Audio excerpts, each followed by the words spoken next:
Yo, what's going down, everybody? It is Straight Outta Boston here, aka the King of Boston, and today we are back for episode 10 of my MLB 14 The Show, Road to the Show, starring Saul Goodman, third baseman for the Durham Bulls, also known as the AAA affiliate for the Tampa Bay Rays, and today we're going to conclude the AAA season.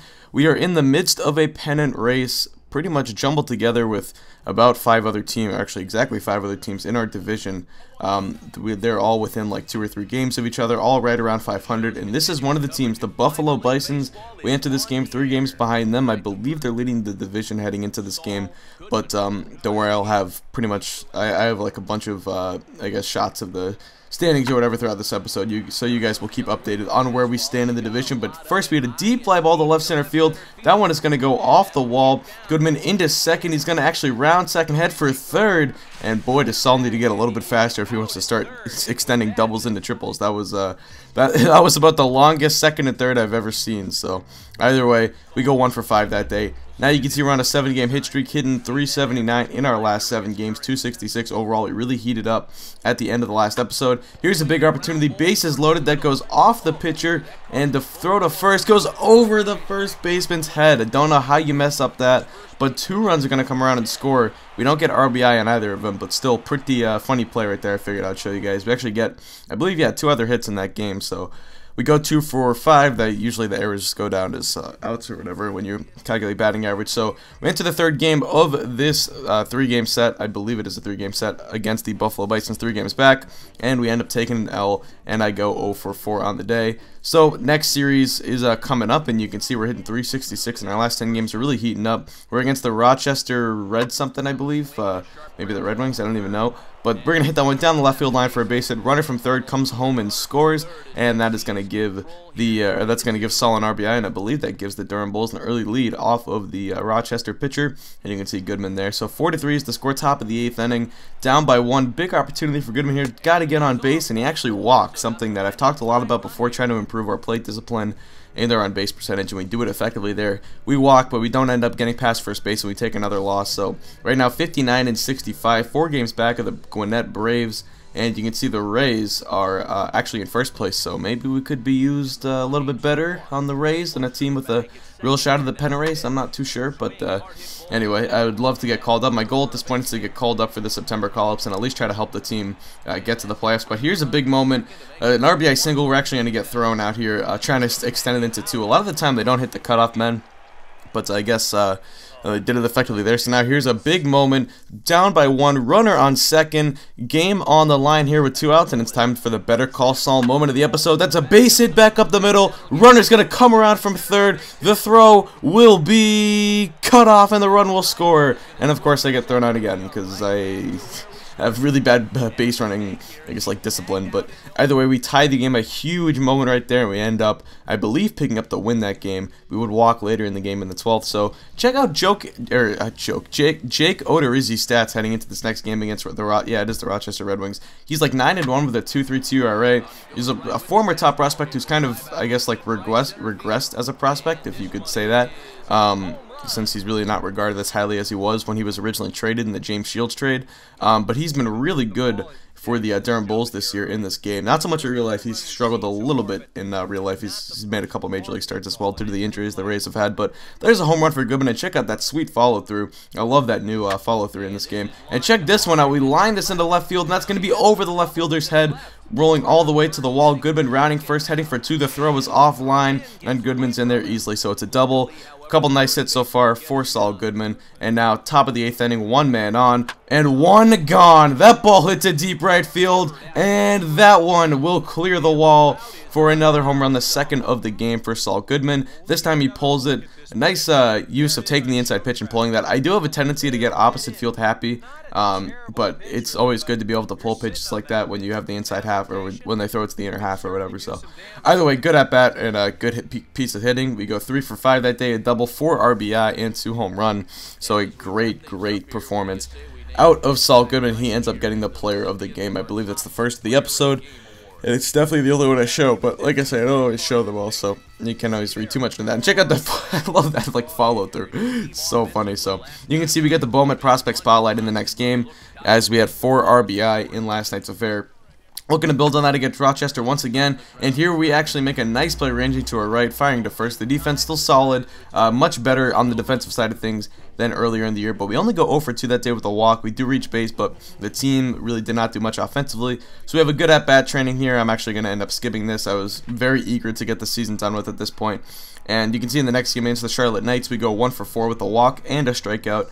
So we are now 1.5 games back. We've closed the gap back on the Braves. They have struggled a little bit as well. They're 1 game under 500, so a bit of help from the teams in front of us. And here's a nice little liner into the left center field gap. Runner's going to come around from score. Runner's going to come around from second and score. Goodman heading for second himself, and he's in there safely with the head first slide. And it's an RBI double for the third baseman, Saul Goodman. So a nice piece of hitting right there, going the opposite way. There was another one of those sweet follow-throughs, and I love when the helmet comes off. You can see Saul's great hairpiece, but either way, 5-5 is the score, and that goes off the second baseman's glove. Goodman is safe at first base. If that one gets over Marcus Semion's glove there at second base, then that is multiple runs on that piece of hitting, but either way, the run would come home and score later in the game, and we pick up a 6-5 win, so it doesn't really matter, but still we get on base. A nice piece of, I've said that a lot, but either way, here we go, play at third base, charging in, barehanded play, and he's out at first base. A beautiful throw from Goodman, and one of the biggest progressions of Goodman so far this season has not been just his hitting, because he's always been a good hitter,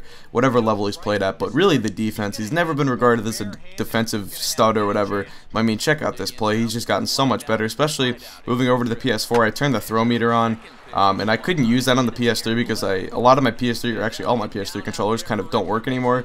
So I had to use my PS4 controller for playing PS3 games, and which is fine, but sometimes the buttons don't work all the same or whatever, and like whenever I try to use the throw meter on the PS3, I couldn't throw as hard as I wanted to, so because of that, I end up having to turn off the meter, and kind of leads to a little bit more randomness in the field. But Odorizzi now 10-1. I love Jake Odorizzi. I keep calling him Joke, but Jake Odorizzi really looking good for us. We're 4 games under 500. Big series against the Norfolk Tide here. Chance to close in the division, and the defense is on the low again. We actually made a couple errors this episode, but I ended up upping my fielding ability shortly thereafter, just because I thought that might have been a fluke, but it happened 1 or 2 more times, and I just decided, well, this is definitely not a fluke, so I better improve it.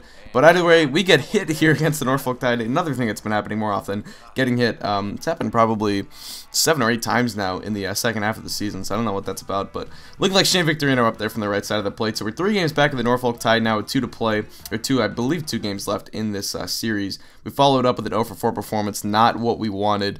So Goodman not really helping out the team too much. We take another L, and we're on to a series against the Gwinnett Braves. You can see once again now 4.5 out.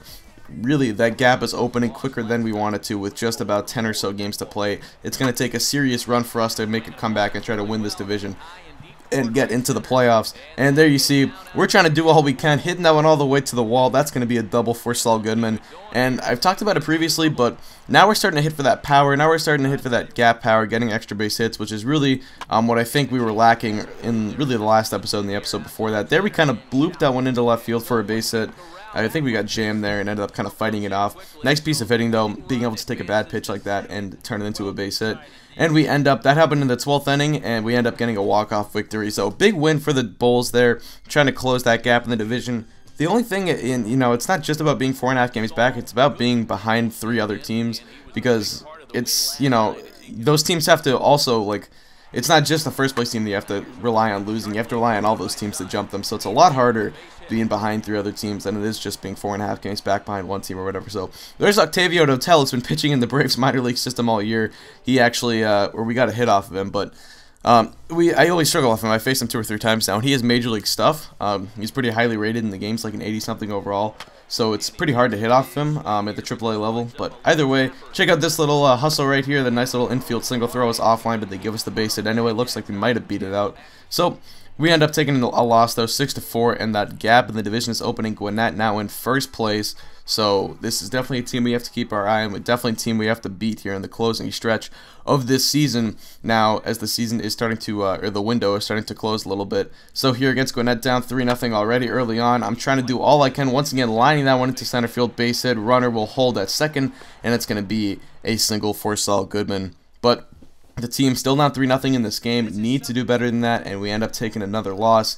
We go 1 for 4. Not a lot of multi-hit games. I wouldn't say we've been playing great, but Here we are, 6 games behind the Norfolk Tide with 5 to play. Ironically, all against the Tide, but we are now eliminated from contention, so we're going to simulate the rest of the season. I was pretty eager to get these games done with, and we actually win, I believe, all, or I guess we won 3 of 5, but we won the first 2, and it would have been funny if we were only 5 back. We kind of had a little run going there at the end, but the minor league season's over. We don't make the playoffs. We're on to simulate the rest of the Tampa Bay Rays season, and we don't get the September call-up. I was disappointed in that. We weren't on the 40-man roster, but I figured maybe they'd make room for us. So the Rays lose to the Tigers in the ALDS. The Dodgers defeat the Tigers in the World Series, and we're going to advance to the offseason here. We'll do this briefly in this episode so we can move on to Season 2 in the next one. You can see some stupid, I hate when MLB does this, like, head fracture, Matt Latos retires. Like, it's just really frustrating because it's a big piece of the Reds' future and whatever, but I'm not going to harp on it too much. So we get a contract offer, and yes, it says AA starter. I wouldn't read too much into that. This game kind of always lowballs you with stuff like that, and you end up usually getting a spot higher than what they offer you. So don't worry about that. We bargained it up to $75,000. Just because, why not? And you can see the offseason has come to an end, and Saul Goodman, A potential, is actually on the 40-man roster this year in spring training, so we'll have a chance to prove ourselves in spring training and try to contest for at least a AAA spot, if not a major league spot. So come back next episode for that. I'll be covering all of spring training, and hopefully we'll make the big league team. If not, then we'll just go back to AAA and try to work on what we got to work on. So thanks for watching. Hope you did enjoy, and just out.